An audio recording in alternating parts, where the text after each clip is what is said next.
जय जय रघुवीरा समर्थ. श्रीमत दासबोध. दशक 13वा. नामरूप. समास 8वा. कर्ता निरूपण नाम. श्रीराम समर्थ.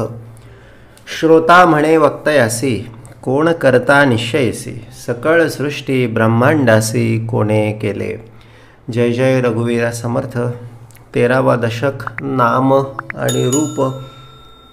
ले अख्खा दशकभर जे काय रूपातली भूमिका आहे आणि जी काय नुसती नामातली निर्गुण भूमिका आहे, या दोहोंच्या भोवती हा सगळा दशक फिरतो आहे.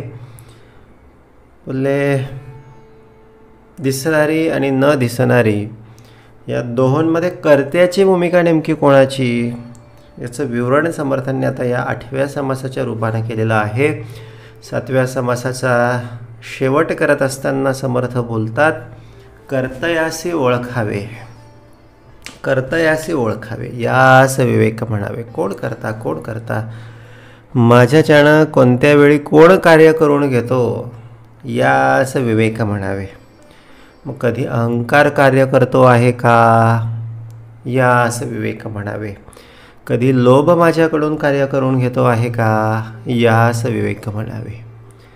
पाहावे आपणासी आपण, या नावं आत्मज्ञान. बोलले हे पाहिल्याशिवाय सापडणार नाही. आणि पाहण्यासाठी काय पाहिजे, सद्गुरूंचं श्रवण पाहिजे.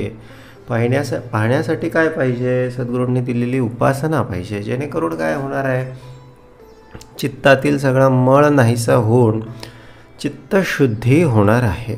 जेवढी सगळी निर्मळता चित्ताकडे असेल तेवढी शांती, तेवढा आनंद आमच्या सगळ्या आयुष्यामध्ये नांदत राहतो.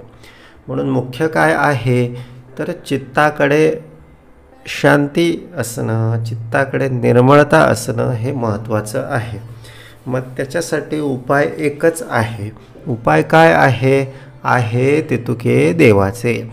जे आलं ना बाबा, ते जसंच्या तसं देवाला, भगवंताला, सद्गुरूंना, जे जे कोणी आपले इष्ट असतील त्या सगळ्यांना समर्पित करण्याची भूमिका म्हणजे काय आहे तर बोलले हे आपलं चित्त शुद्ध करण्याची प्रोसेस आहे.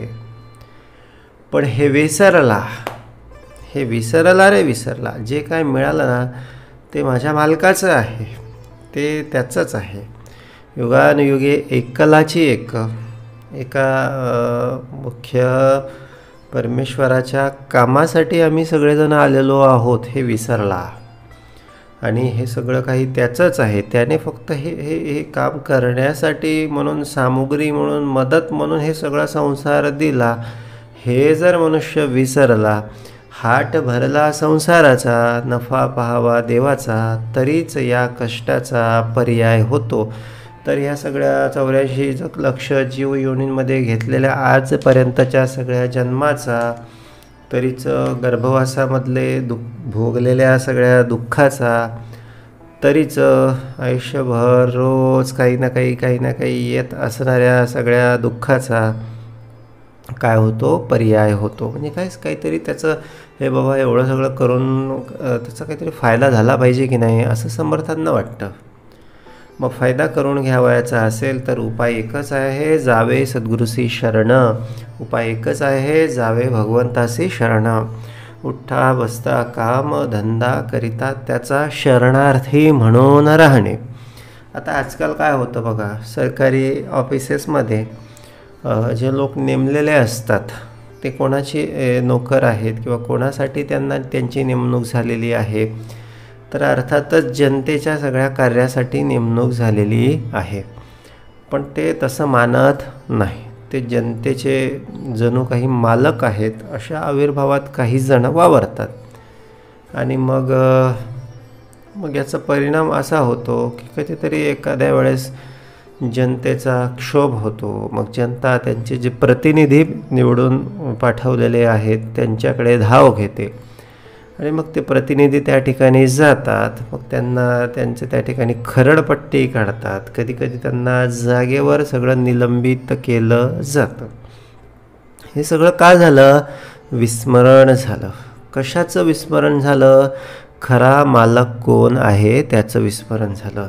हे कशामुळे झालं तर हे अहंकार त्या ठिकाणी उभा राहिला आणि मीपणातून माझं म्हणता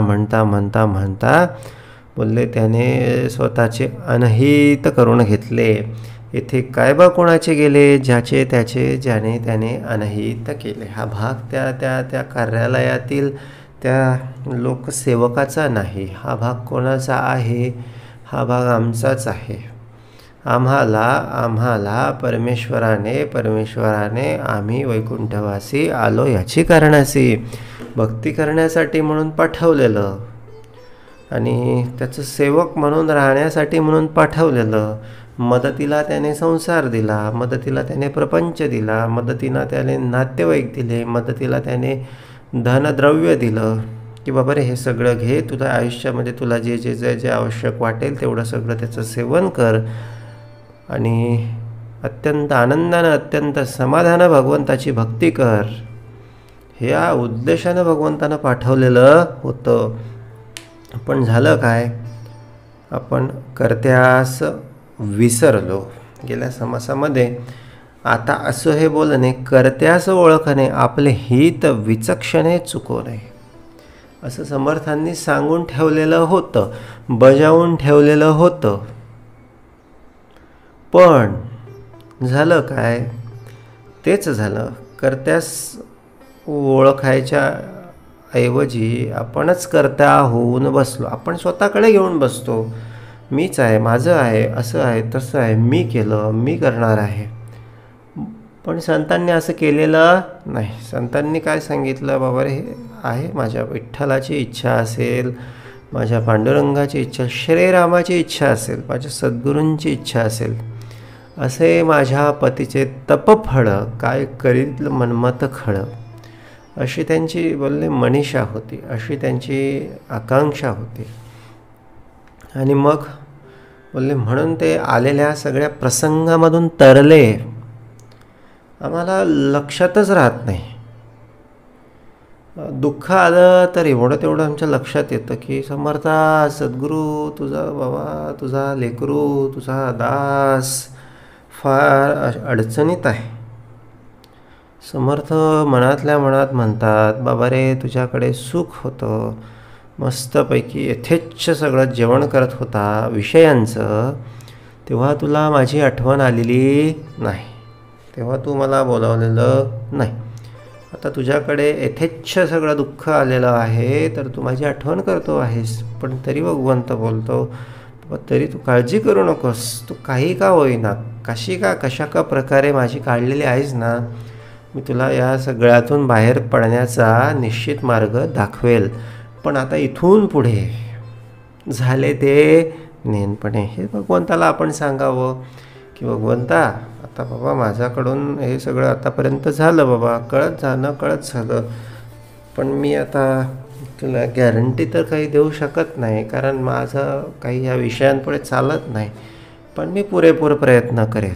म्हणजे पुरेपूर प्रयत्न करेल म्हणजे काय, मी उपासना करण्याचा पुरेपूर प्रयत्न करेल, मी नामस्मरण करण्याचा पुरेपूर प्रयत्न करेन, आणि हे सगळं तू माझ्याकडून करून घे, कारण हे शेवटी तुझ्या कृपेशिवाय शक्य होणार नाही.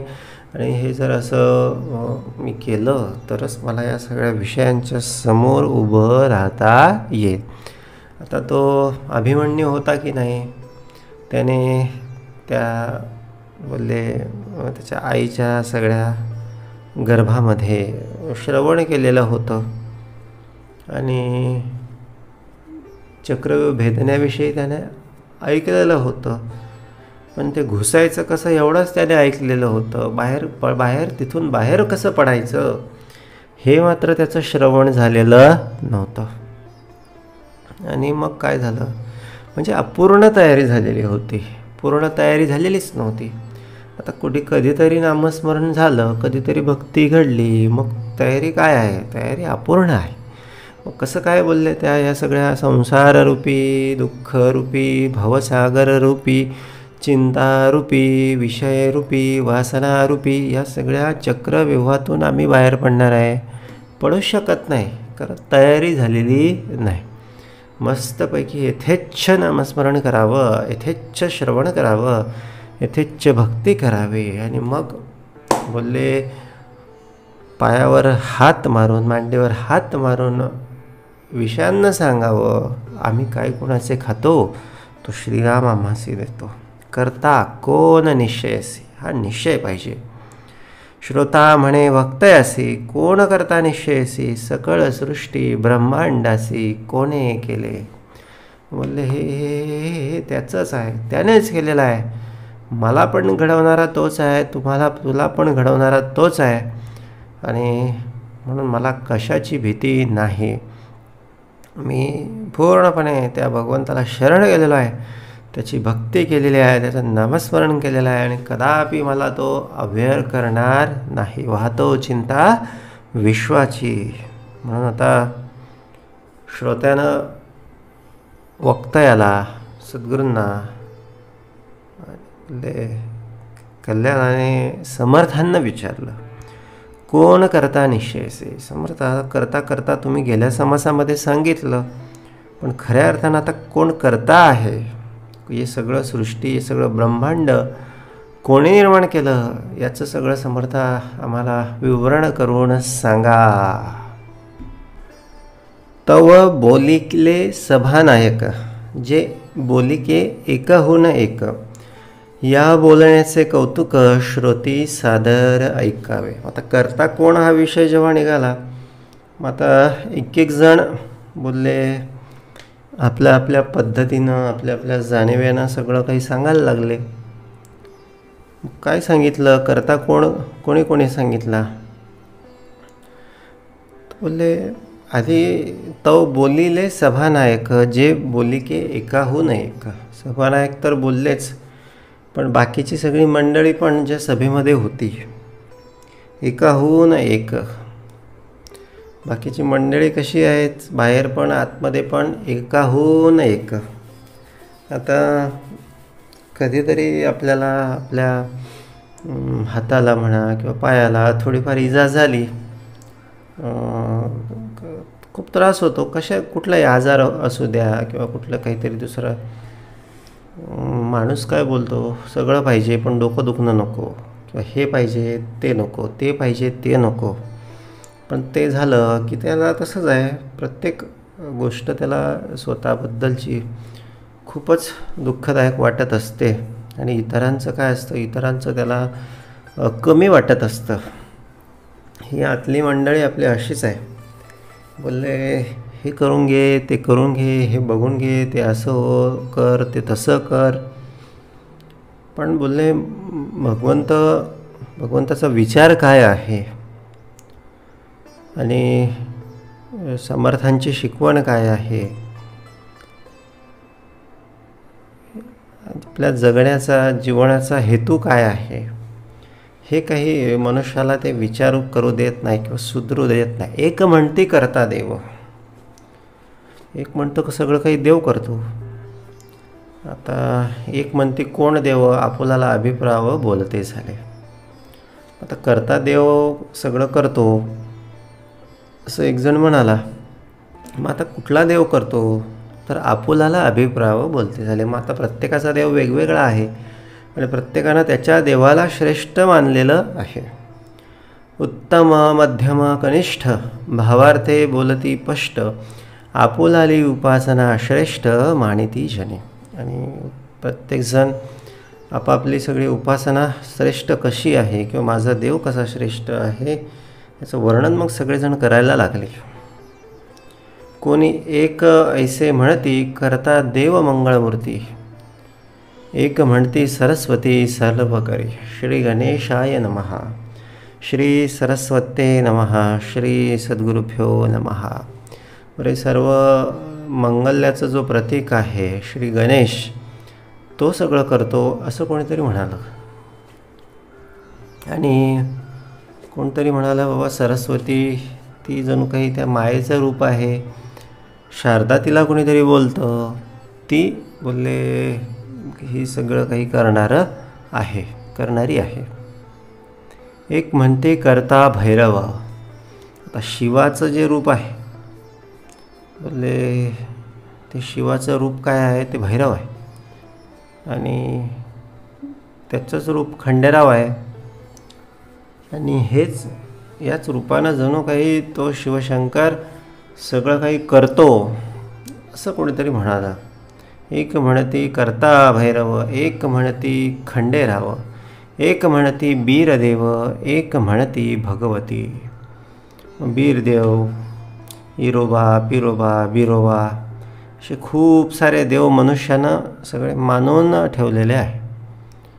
तर जसं ज्याला जसं सुचलं किंवा ज्याला जसा अनुभव आला त्याने तशा देवांची सगळी संकल्पना मांडली. आणि इतरांना ती जर पटली तर तीच संकल्पना किंवा तोच भावार्थ किंवा तीच परंपरा सगळी पुढे सुरू झाली. एक म्हणती नरहरी, एक म्हणती बनशंकरी, एक म्हणती सर्व करी नारायणो. कोणी त्याला नरहरी बोलतं, कोणी त्याला बनशंकरी बोलतं, वनात राहणारा शंकर. आणि कोणी जर बोलतं की नारायण हाच सगळ्यांचा सगळा करता आहे. एक म्हणते श्रीराम करता, एक म्हणते श्रीकृष्ण करता, एक म्हणते भगवंत करता केशवराज. मग कोणीतरी बोलले त्या ओम केशवाय नमः, ओम माधवाय नमः, ओम गोविंदाय नमः, अर्थात श्रीकृष्णाला, नारायणाला आणि त्याच्या सगळ्या रूपांना सगळं करता सगळे म्हणायला लागले. एक म्हणती पांडुरंग. तर आपल्याकडे महाराष्ट्रामध्ये सगळ्या महाराष्ट्राचं दैवत काय असेल तर ते पांडुरंग आहे. महाराष्ट्रातले लोक म्हणायला लागले की पांडुरंग हा बोलले सगळ्यांचा करता आहे. पण तेच दुसऱ्या राज्यामध्ये गेले तर त्या ठिकाणी बोलले तो व्यंकटेश बालाजीच करता आहे. इकडे कुठेतरी उत्तर भारतात गेले, काशी विश्वेश्वर, शिव सगळ्यांचा करता आहे. मग कुठेतरी त्या वृंदावन, मथुरा, गोकुळ, द्वारका या भागात गेले तर कोणतरी बोलतो की श्रीकृष्ण करता आहे. एक म्हणती झोटिंग सर्व करी. आणि काहींचं तर तंत्रविद्या, मंत्रविद्या काहीतरी ह्याच्यामध्ये आणखीन त्यांची सगळी भूमिका असते. एक म्हणती मुंजा करता, एक म्हणती सूर्य करता, एक म्हणती अग्न करता सकळक आहे.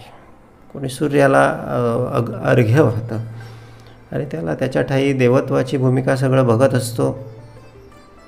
आणि कोणी अग्नीला सगळं देवस्थानी मानत असतं, अग्नीला नैवेद्य दाखवत असतात. एक म्हणती लक्ष्मी करी. आता ही अगदीच अलीकडची सगळी कलियुगाची सगळी कन्सेप्ट आहे की लक्ष्मी, पैसा असेल ना तर सगळं काही होतं असं लोकांना वाटतं. आणि म्हणून ते नारायणाला पण आठवत नाहीत किंवा नारायणाला पण विसरून जातात आणि लक्ष्मीचा धावा करत बसतात. लक्ष्मीचं आवाहन करतात, लक्ष्मीचीच पूजा करतात आणि लक्ष्मीचंच ध्यान धरतात. पण लक्ष्मी असते नारायणाकडे आणि नारायण बोलतो की लक्ष्मीला की तुम्हाला सोडून जाऊ नको. लक्ष्मी पण बोलते की मी तुम्हाला सोडून जाणार नाही. तिथे फक्त नारायण आहे, तिथे लक्ष्मी आहेच आहे. पण जिथे फक्त लक्ष्मीचं आवाहन आहे तिथे मात्र नारायण असेल असं नाही. लक्ष्मी तिथे आली असली तरी ते जास्त दिवस टिकेल असं नाही. एक म्हणती लक्ष्मी करी, एक म्हणती मारुती करी, एक म्हणती धरत्री करी सर्व. कोणी बोलतं सकाळी उठल्याबरोबर ना धरती मातेला वंदन करावं, ती सगळे अन्नधान्य देणारी आहे, सर्व फळं फुलं सगळं देणारी आहे. तिचं आवाहन आपण केलं पाहिजे. कोणी मारुतीचंच आवाहन करतं, बोलतो आपली 7:30 सगळी निघून जाईल. शनिवारी मग ते मारुतीला तेल वाहतात. बोलले सगळा आपल्या जीवनातील शनीचा सगळा प्रकोप गेला पाहिजे. एक म्हणती तुकाई, एक म्हणती यमाई, एक म्हणती सटवाई सर्व करी. आता ह्या सगळ्या सब डिव्हिजन, मुख्य देव आणखीन त्यांच्यापासून कुठेतरी ग्रामीण भागात म्हणा किंवा कुठेतरी वेगवेगळ्या सगळ्या संप्रदायाने उभारलेले सगळे देव, एक म्हणती भार्गव करता, एक म्हणती वामन करता, एक म्हणती परमात्मा करता एकची आहे. तर हे वेगवेगळे श्री हरींचे, श्री विष्णूंचे अवतार ह्यातलाच एखादा कोणीतरी करता आहे असं असे लोक बोलतात. एक म्हणती वीरांना, आता हे कर्नाटकी दक्षिण भारतातील देव. एक म्हणती वीरांना, एक म्हणती बसवन्ना करता, एक म्हणती रेवन्ना करता सर्व काही. कोणी म्हणती रवळ्या करता, एक म्हणती स्वामी कार्तिक करता, एक म्हणती व्यंकटेश करता सर्व काही. दक्षिण भारतीय सगळे देव, ज्यांना ज्यांना लहानपणापासून जे जे देव दिसले, बसले, ऐकत आले, हे सगळं कसं आहे, त्या आंधळ्यांच्या सगळ्या कथेसारखं आहे. 7 आंधळे हत्तीभोवती जमा झाले. हत्ती कसा आहे, हात लावून बघितला, दिसण्याचा तर विषय नाही आणि आवाजाने तर कळण्यासारखं नाही. हात लावून बघितला, कोणाला शेपटी, कोणाला पाय, कोणाला पोट, कोणाला दात, कोणाला सोंड, आणि मग जणू काही त्या शेपटीसारखाच, कुठेतरी दोरीसारखाच हत्ती आहे अशी त्याची एकाची धारणा बनली. कुठेतरी भिंतीसारखा, ज्याने पोटाला हात लावला, भिंतीसारखाच जणू काही हत्ती आहे अशी कुठेतरी त्या भिंतीला हात लावणाऱ्याची धारणा बनली. थोडक्यात अपूर्ण धारणा, पूर्ण ग्रंथ पाहिलेला नाही, पूर्ण ग्रंथ शोधलेला नाही, आणि म्हणून जे जे काय दिसलं, जसं जसं दिसलं तसं तसं ह्याच कोणी करता आहे किंवा हाच मुख्य देव आहे अशी धारणा ज्याने त्याने सगळे आपल्या आयुष्यामध्ये केली आणि त्याचीच तो पूजा करत बसला. कोणी म्हणती रवळ्या करता, एक म्हणती स्वामी कार्तिक करता, एक म्हणती व्यंकटेश करता सर्व काही. कार्तिक स्वामी श्री शिवाचे सुपुत्र आणि त्या सोबतीला त्यांचे बंधुराज श्री गणेश, या दोहोंना सांगण्यात आलं, म्हणाले जो लवकरात लवकर पृथ्वी प्रदक्षिणा करून येईल, बोलले त्याला काहीतरी बक्षीस म्हणून देण्यात येईल किंवा त्याला कुठेतरी एखादा भाग राज्य म्हणून देण्यात येईल. तर कार्तिक स्वामी आपल्या त्या वाहनावर, मोरावर बसून प्रदक्षिणा करण्यासाठी म्हणून, पृथ्वीला फिरण्यासाठी म्हणून गेले. पण श्री गणेशानं त्याच्या आईवडिलांनाच त्या ठिकाणी प्रदक्षिणा घेतली आणि म्हणाला, माझ्यासाठी, मला बाकीचं काही नाही, माझ्यासाठी हे माझा परमेश्वर, माझे आईवडील हेच माझ्यासाठी सर्वस्व आहे. आणि अशा पद्धतीनं त्याने एक कुठेतरी त्याग भूमिका दाखवली, समर्पण भूमिका दाखवली आणि निश्चितच त्याचं स्थान मग म्हणूनच सर्वश्रेष्ठ बनलं आणि म्हणून तो बुद्धीची देवता म्हणून सगळं ओळखायला लागला.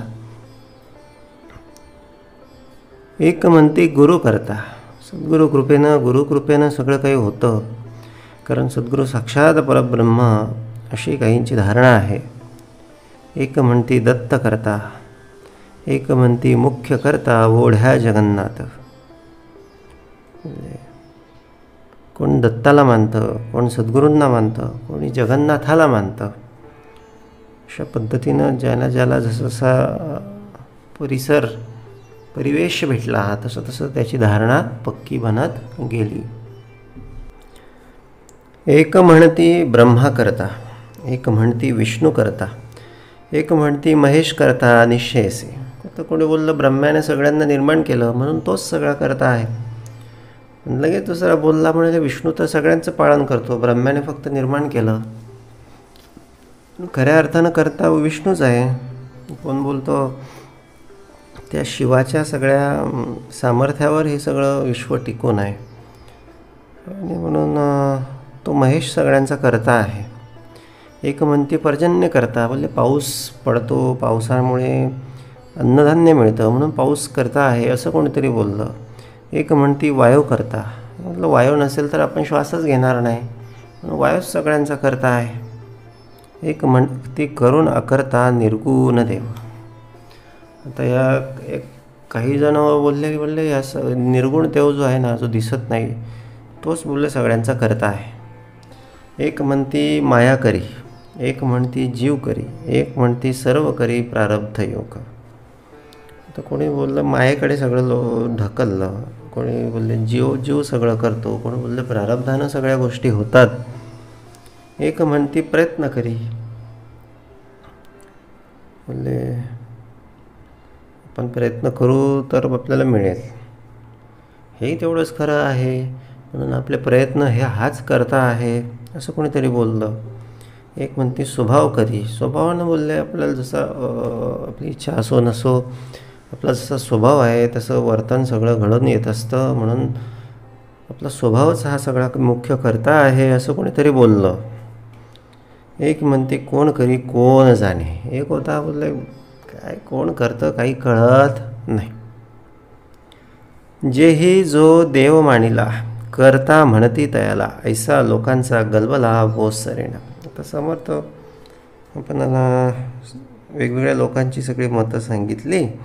आता समर्थ म्हणाले मग आता आपण शोधूया करता कोण आहे. आता ह्या सगळ्या लोकांचा गलबला तर भरपूर आहे. म्हणजे करता ज्याला जे दिसलं त्याला त्याने देव मानला, हा गलबला झाला. आता खरा नेमका देव कोण आहे, करता खरा देव कोण आहे.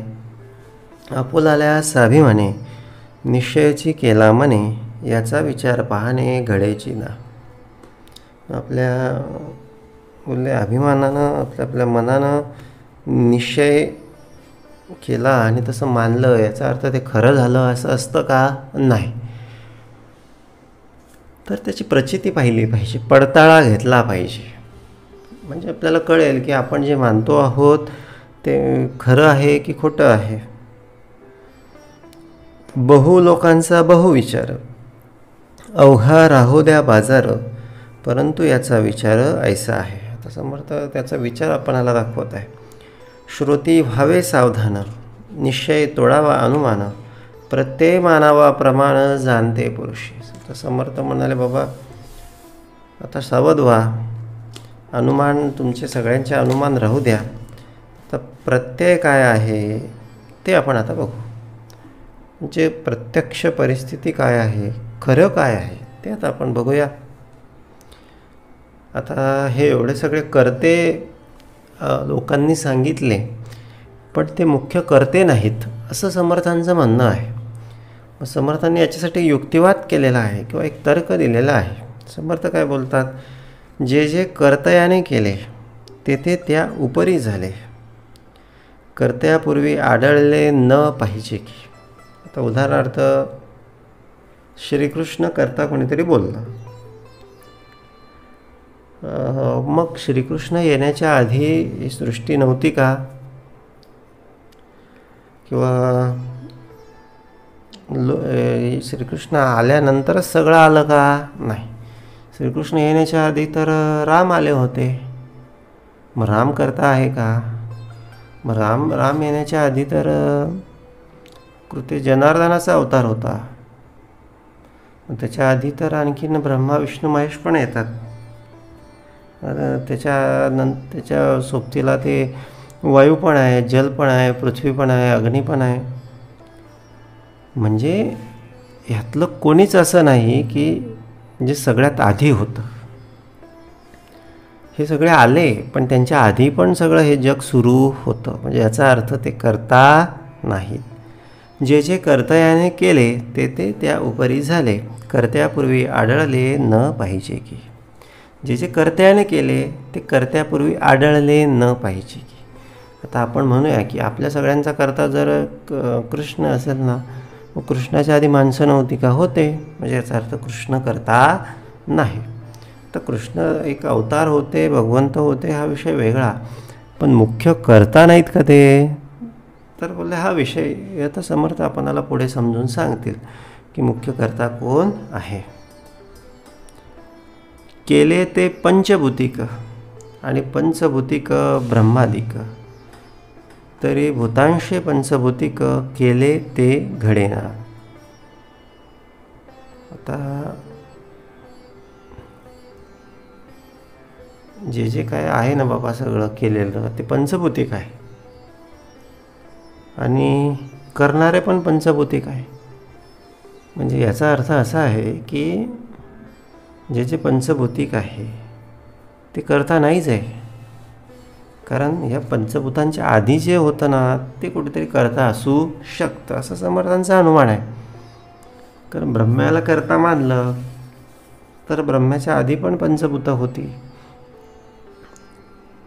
म्हणजे याचा अर्थ ब्रह्मा पण करता नाही. म्हणून समर्थ बोलले जे केले ते पंचभूतिक आणि पंचभूतिक ब्रह्मादिक तरी भूतांशे पंचभूतिक केले तो घडेना.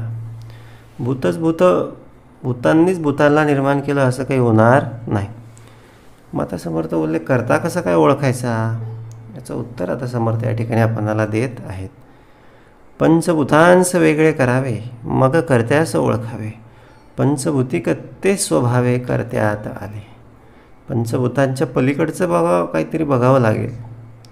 पंचभूतिक बोलले जे आहे ना ते करते, त्यात करते पण नाही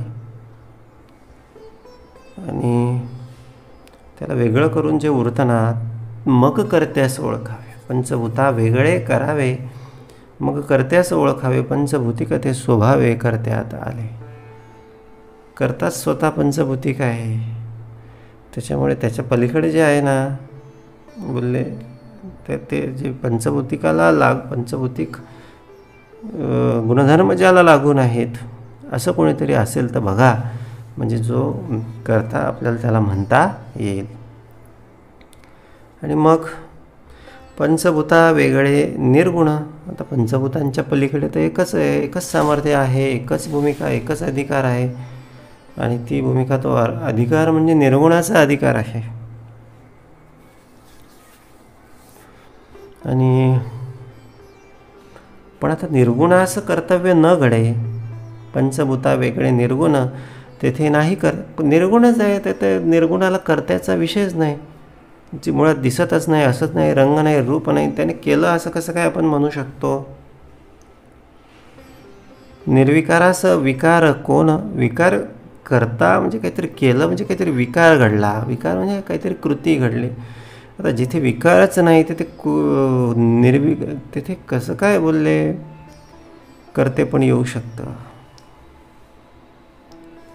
तर निर्विकारास विकार कोण लावू शके, याचा अर्थ निर्गुणसुद्धा जे निर्गुण भूमिका आहे, निर्गुण परमात्मा तत्व जे आहे त्याच्या ठाईसुद्धा करते पण नाही. आता या ठिकाणी कहाणीमध्ये ट्विस्ट आलेला आहे. बोलले आधी वाटत होतं कोणीतरी देव असेल, बघितलं तर देवांच्याही आधी कोणीतरी होतं. शोधत शोधत गेलं तर निर्गुणापर्यंत आलो, निर्गुणापासून सगळं निर्माण झालं असं बोलला. तर मग निर्गुणच करता असू शकतो, पण समर्थ म्हणतात की बाबा निर्गुण आहे, निर्गुणाला करते पण कसं काय, त्याच्याकडे गुणच नाही तर तो गुणरूपी सगळी सृष्टी निर्माण कशी काय करेल. आता साधं उदाहरण आहे. आता मनुष्यापासून मनुष्य होती, पशुपासून पशु निपजती. आता ज्याच्या ठाई गुण आहे त्याच्यापासूनच गुण असलेली सृष्टी निर्माण होऊ शकते, निर्गुण कसं काय सृष्टी निर्माण करणार आहे. आता करता कोण हा सस्पेन्स अजून आपला कायम आहे. आता बघूया समर्थ या ठिकाणी कोणाला करता दाखवतात. निर्गुणास कर्तव्य न घडे, सगुण झाल्यात सापडे. आता कर्तव्यता कोणाकडे बरे पहा. आता प्रश्न आहेच अजून. निर्गुणाला त्याच्याकडे गुणच नाही, त्याच्यामुळे गुणरूपी सगळी वस्तू त्याने निर्माण केली, हे कसं काय म्हणता येईल. सगुण झाल्यात सापडे, जे सगुण आहे ते त्याच्या आधी कोणीतरी होतं, म्हणजे त्याने निर्माण केलं असं काही म्हणता येत नाही. म्हणजे सगुण पण गेलं, निर्गुण पण गेलं, आता करते पण कुठे आलं. एक सगुण बोलले आणि एक निर्गुण कोठे लावू करते पण, हा प्रश्न आता समर्थांना या ठिकाणी पडलेला आहे. आणि म्हणून लटिक्याचा करता कोण? फार सुंदर आहे बघा. आता हे सगळ्या समासाचा सार आहे आणि एक प्रचंड आत्मस्थिती आमची सगळी निर्माण करणारा हा सगळा विषय आहे. लटिक्याचा करता कोण हे पुसण्याची अप्रमाण, म्हणून हेची प्रमाण जे स्वभावेची झाले. आता लटिका व्यवहार सर्व हा संसार, रिकामा अर्ध घडी राहू नको. असं का बोलले माऊली हरिपाठामध्ये सांगतात. बोलले लटिका म्हणजे आता बघा ना, अग्नी लागला आणि धूर निर्माण झाला आणि सगळं ब्रह्मांडामध्ये सगळं विरून गेला. या पलीकडे त्या धुराचं काही अस्तित्व आहे का? नाही. कुठेतरी बोलले आम्हाला ढग आले, पाऊस पडला. या पलीकडे काही वेगळं काही त्याच्यामध्ये काही आहे का? ढग आले, पाऊस पडला, संपला विषय. आणि अशा कितीतरी गोष्टी आहेत की ज्या अशा सहज होऊन जातात. आता आमचा हात आहे, हात कुठेतरी एखाद्या गरम वस्तूला लागला, लगेच प्रतिक्षिप्त क्रिया होते, रिफ्लेक्स ॲक्शन, आणि आमचा हात लगेच त्या ठिकाणाहून सगळा खेचला जातो. आता हा हात खेचणारा कोण आहे, याच्यातला करता कोण आहे, असं जर विचारलं तर याचं उत्तर बोलले आपल्याकडे नाही आहे. कारण काय होतं, तर विचार करायला की हे असं करता कोण आहे असं जर ठरवायचं म्हटलं तर विचार की प्रत्येक हाय केस कोणाची आहे, ह्याने याच्याकडे लक्ष द्यावं, त्याने त्याच्याकडे लक्ष द्यावं, ह्याचं हे डिपार्टमेंट. मग आता चटका लागतो आहे, मग आता हाताला सांगायचं आहे मेंदूला की बाबा तुझा हात आता तू मागे सरक. हे असं कुठेतरी करते पण राहिलं असतं, ते अशी कुठेतरी सिस्टीम राहिली असती. पण तसं नाही. हात लागताबरोबर मनुष्य मागे घेतो. सहज क्रिया.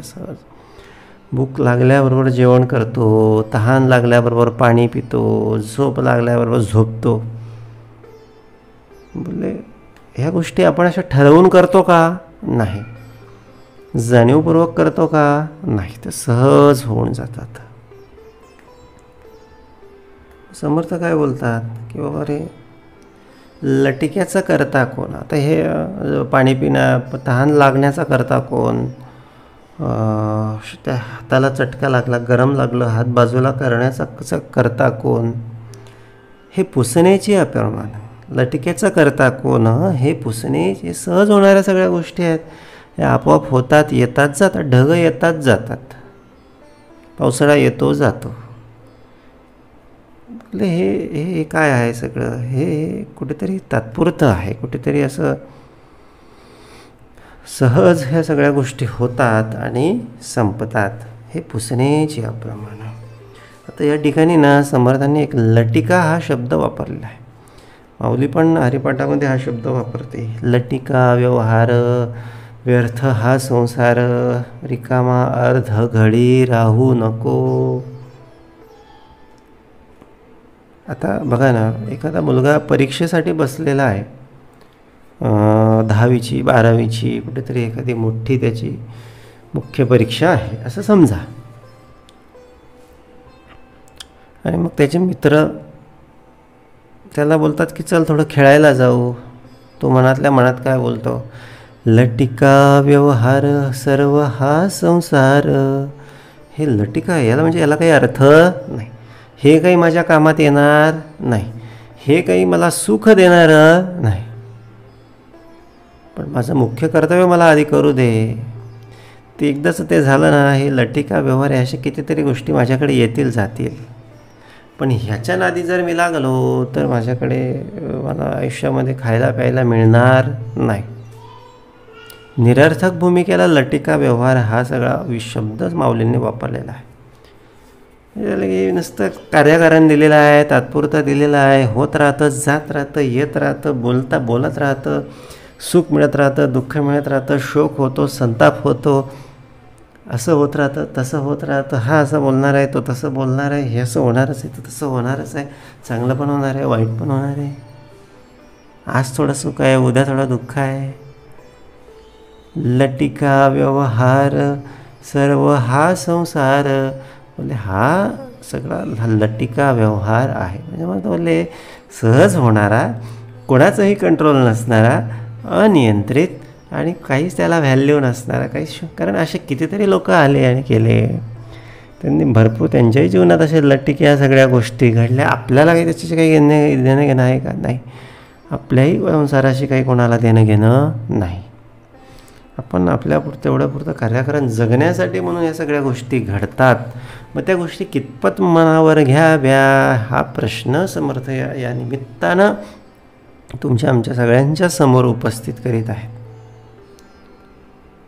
रिकामा अर्ध घडी राहू नको. अर्ध घडीसुद्धा रिकामा राहू नको बाबा. अर्ध घडीसुद्धा या संसारातल्या गोष्टींचं चिंतन करू नको. संसाराचं चिंतन सुटावं ही रघुना एका मागणे ह्याची आता. आणि भगवंताचं चिंतन अखंड हृदयामध्ये सुरू व्हावं. रघुनायका मागणे हेची आता.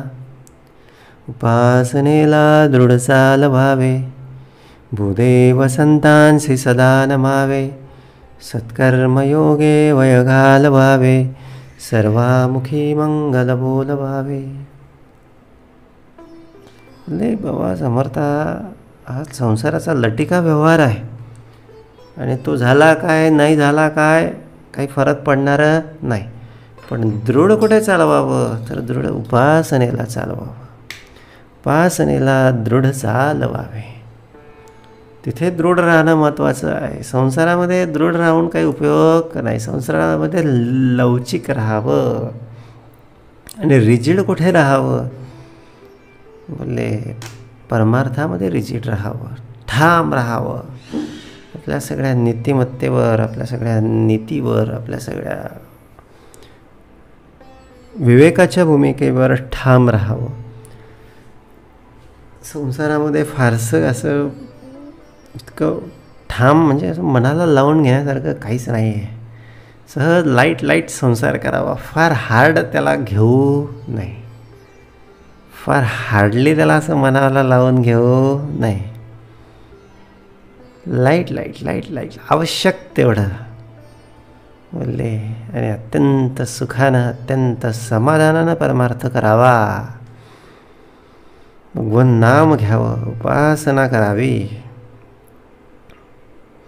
लटिक्याचं करता कोण या सगळ्या ह्या एका प्रश्नाभोवती हा सगळा समास फिरतो आहे किंवा हे सगळं समासाचं वर्म आहे. हे पुसण्याची अप्रमाण. म्हणजे करता काय घेऊन बसला. करत्याचा विषयच नाही. हे लटिक आहे आणि याला काय करते पण असणार आहे. वारा आला, पान उडालं. आता पानाला कोणी उडवलं हे कशाला बाबा शोधत बसतो. आलं असेल वारा, उडला असेल. लटिक्याचा करता कोण हे पुसण्याचे अप्रमाण. म्हणून हेची प्रमाण जे स्वभावेची झाले. म्हणजे काय आता करता कोण जे स्वभावेची. काही कोणी करता नाही. हे स्वभावता सगळं संसार प्रपंच होत राहतो. बोलले आम्ही जे भगवत भक्ती करू, भगवंताचं करू चिंतन, मनन, श्रवण, निसध्यास. बोलले हे रेकॉर्ड होतं. हेच सारा बाबा काय असेल तर आपल्या आयुष्यामध्ये आहे. बाकी लटिका व्यवहार सर्व हा संसार. लटिक्याचं करता कोण हे पुसण्याची अप्रमाण. म्हणून हेची प्रमाण जे स्वभावेची झाले. पण आता याने केलं त्याने केलं विषयच नाही. हे स्वभावेची झालेले आहे. एक सगुण एक निर्गुण. कोठे लावू करते पुन्हा या अर्थाचे विवरण बरे पहा. सगुण म्हणू की निर्गुण रे तुझं. सगुण म्हणू की निर्गुण आहे. सगुण निर्गुण एकू गोविंद रे बाबा. सगुणात राहाय का निर्गुणात राहाय. सगुणाला करते पण मग दे, का निर्गुणाला करते पण दे, पण सगुण निर्गुण एको गोविंद रे. आयुष्याचं ध्येय, आयुष्याचा ध्यास गोविंद माधव हा जपू आमचा. गोविंद माधव असा सगळा जप होणे, त्याचं नाम घेता येणे हा आमचा जप असला पाहिजे. म्हणून सगुणे सगुण केले आणि सगुणे एक सगुण एक निर्गुण, त्याच्यानंतर सगुणे सगुण केले तरी ते पूर्वीच आहे झाले. निर्गुणाचं कर्तव्य लाविले न वच्चे की कथा.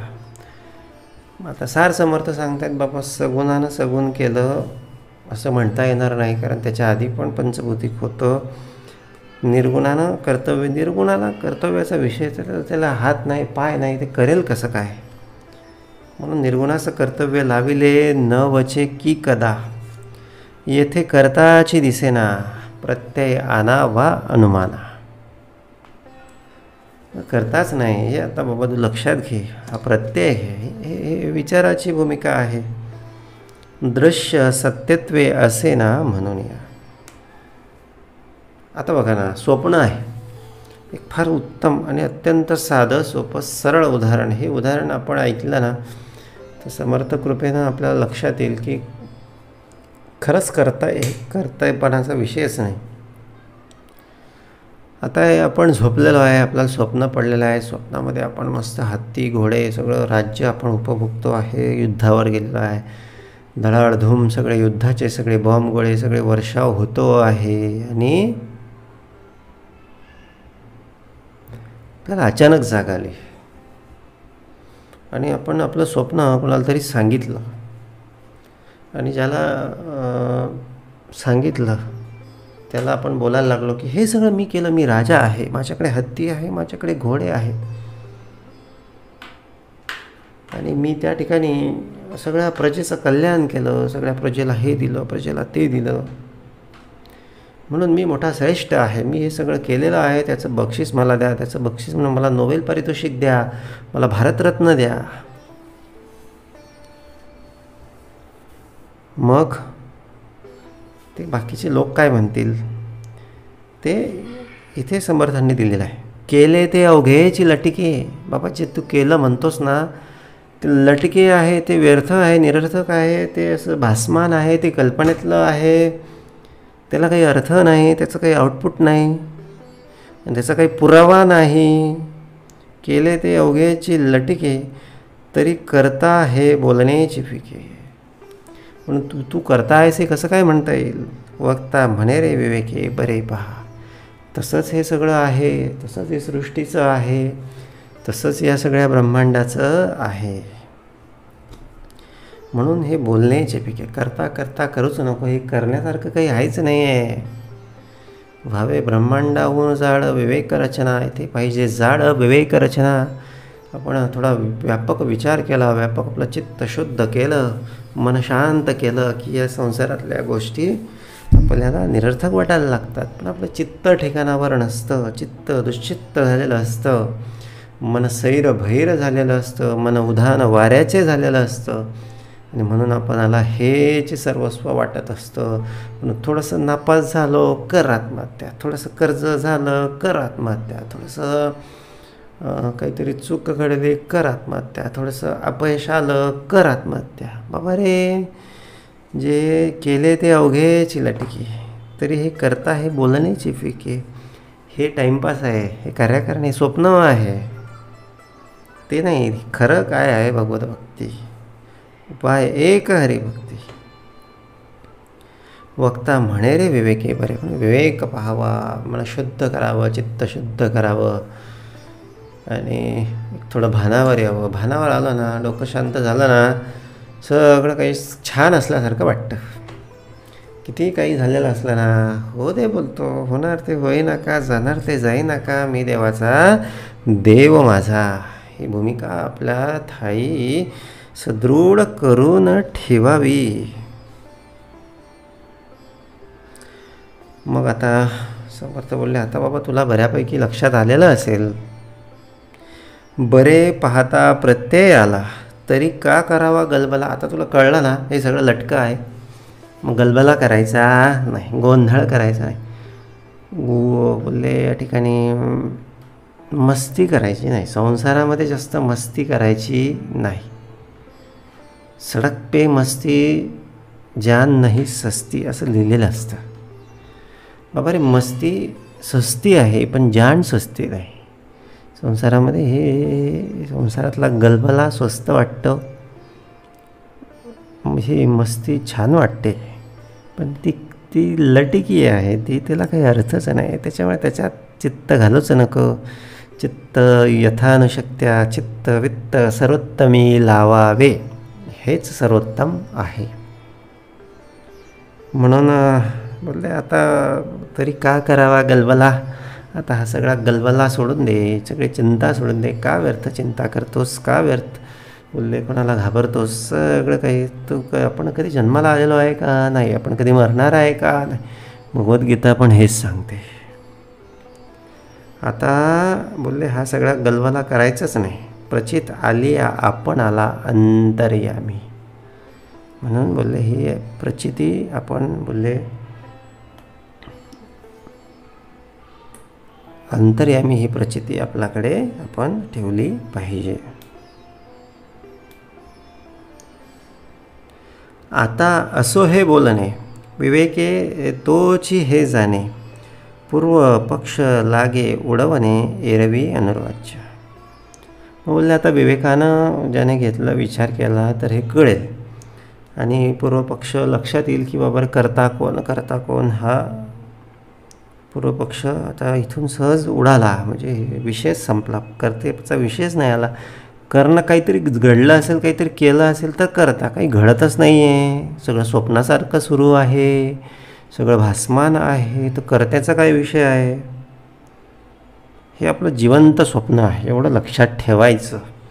आणि स्वप्नात काही झाला तरी काही फरक पडू देऊ नये. म्हणून आता असो हे बोलणे विवेके तोची हे. विवेकी असला ना बाबा तर हे कळतं. विवेक कुठून मिळणार आहे. मग एक लक्षात ठेवायचं, श्रवण सोडायचं नाही.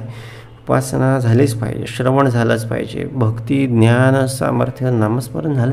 बसून होत नाही, उभ्यानं कर, फिरता फिरता कर, गच्चीवर जाऊन कर, काम करता करता कर, कसं का होईना पण कर. अर्धा तास नाही जमत 20 मिनटं, 20 नाही 15, 10 मिनिटं कर. नाही 10 मिनटं जमत अधूनमधून घे, तरी बाबा तुझं आयुष्याचं कल्याण झाल्याशिवाय राहणार नाहीस. नाहीतर आहेच डोंबिवली. डोंबिवली म्हणजे डुंबवलं बुडवलं कोणी. तर ह्या सगळ्या म्हणा कल्पना कल्पिता कल्पकोटी, नभे रे नभे सर्वथा राम भेटी. कल्पना मला सर्व कल्पना सांडून भेटा मजला, ऐसा देव चिपला. सर्व कल्पना सांडायच्या, असं तसं हे ते अमुक तमुक काहीच नाही, काहीच नाही. फक्त फक्त फक्त ओनली बोलावा विठ्ठल, पहावा विठ्ठल, पुसावा विठ्ठल, जीव भावे. म्हणून आता असो हे बोलणे विवेकी तोची हे जाणे, पूर्व पक्ष लागे उडवणे एरवी अनुर्वाच्य. एवढंच आहे सांगण्यासारखं, बाकीचं काही बोलण्यासारखंच नाही. अनुर्वाच्य. तब श्रोता करी प्रश्न, देही सुखदुःख भोगता कोण, पुढे हेची निरूपण बोलिले असे. मग आता करता तर कोणीच नाही, कर्त्याचा विषयच नाही. मग हे जे सुख, मग हे आम्हाला असं वाटतं की आम्ही सुखदुःख भोगतो न भोगतो, हे कोणाला वाटतं. किंवा हे सगळं बघणारा पाहणारा सुखदुःख भोगणारा कोण आहे. समर्थ बोलले बाबा आताच आधीच तुला भरपूर करता करता सगळं मी सगळं करते पण सगळं समजून सांगितलं. आता हेच एवढं गहन होतं.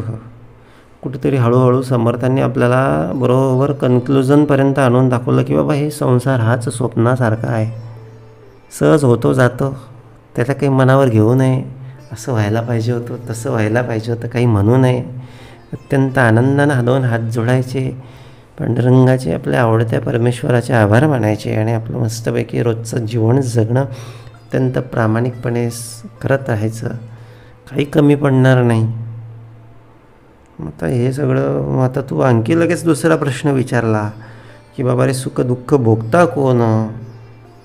समर्थ बोलले, आता थोडा आराम कर, जेवण कर. हे सगळं करते पण करता पण हे सगळं जे अत्यंत सुंदर समर्थांनी सांगितलं आहे तिथं की सगळ्या देवाचे, बाकीचे सगळं स्वप्नाचे, हे अत्यंत मस्त याचं मनन कर, आठवडाभर छान चिंतन कर आणि मस्तपैकी आपल्याच मस्तीमध्ये राहा. काही कोणाच्या उपाधीमध्ये अडकू नको, कोणाच्या बोलले संगात पडू नको. एकच संग, निर्गुणाचा संग, धरीला जो आवडी.